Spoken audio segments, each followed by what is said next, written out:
Les formations que vous avez vues en vidéo cette semaine, donc auprès du Master 1 Langues et Cultures Régionales et auprès du diplôme universitaire de français langues étrangères, sont en place depuis 2 à 3 ans selon les formations. Donc j'ai moi-même formé les étudiants sur certains aspects cette semaine. J'ai également accompagné les formations de Gala Marie Miranda et Yvonne Gonzalez du projet Noircir Wikipédia auprès des étudiants, puisqu'elles étaient à distance et que moi j'étais sur place. Ce sont des formations qui vont continuer avec d'autres intervenants dans les semaines à venir. Nous avons par exemple Alexandre Hoquet qui vient donner également une formation sur d'autres aspects liés à la contribution dans les semaines qui viennent. Et cette année, Lucas Lévesque qui vient intervenir dans le domaine des langues, en fait, de la traduction d'articles et éventuellement de la contribution sur Lingua Libre auprès des étudiants, puisque ces étudiants parlent pour certains des langues amérindiennes ou bushinangais, qui sont donc des créoles basées sur des bases de portugais. Ces formations qui ont lieu depuis 3 ans à l'Université de Guyane ont permis de former 80 étudiants et de rédiger ou améliorer 40 articles sur Wikipédia. Alors, les sujets de ces articles traitent de la culture guyanaise. Vous allez trouver des articles sur la littérature, notamment sur des auteurs et des autrices guyanais, également sur des personnages du carnaval, par exemple, mais aussi sur des chefs coutumières amérindiennes ou sur des personnages de contes, des personnages folkloriques récurrents. La beauté de ce projet, c'est qu'en fait, étant mené par la bibliothèque universitaire de l'Université de Guyane, il permet de travailler avec 9 enseignants-chercheurs au sein de l'université qui accompagnent les étudiants des 2 cursus dont je vous parlais.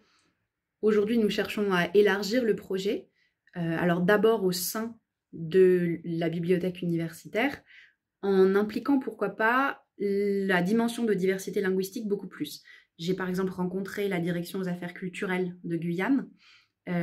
pour discuter des possibilités d'impliquer des enseignants-chercheurs de langue dans le projet à l'université,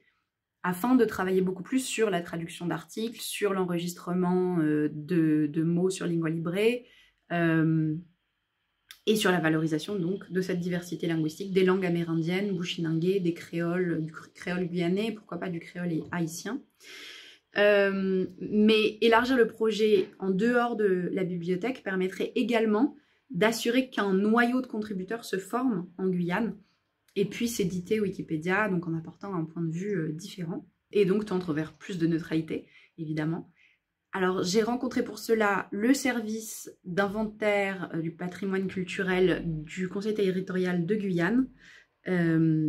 qui dispose de collections intéressantes, de collections historiques, et nous avons discuté d'un partenariat éventuel pour leur permettre de valoriser leurs collections historiques et iconographiques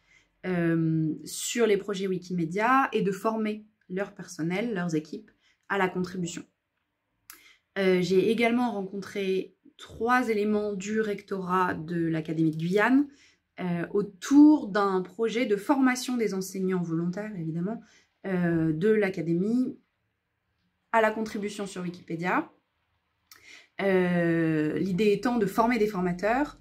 peut-être un groupe de 15 par exemple, et ensuite de leur proposer d'aller former leurs collègues ou en tout cas de continuer à contribuer et de former pourquoi pas des étudiants ou de travailler avec notre jeu Wikis qui est librement téléchargeable et qui permet d'utiliser Wikipédia comme outil d'apprentissage du sens critique et de médiation numérique dans les classes. Voilà un petit peu pour les pistes explorées durant ces 8 jours en Guyane. Je pense que nous avons de beaux partenariats à venir et du pain sur la planche parce que finalement il y a énormément d'organismes qui sont très intéressés pour collaborer avec Wikimedia en Guyane.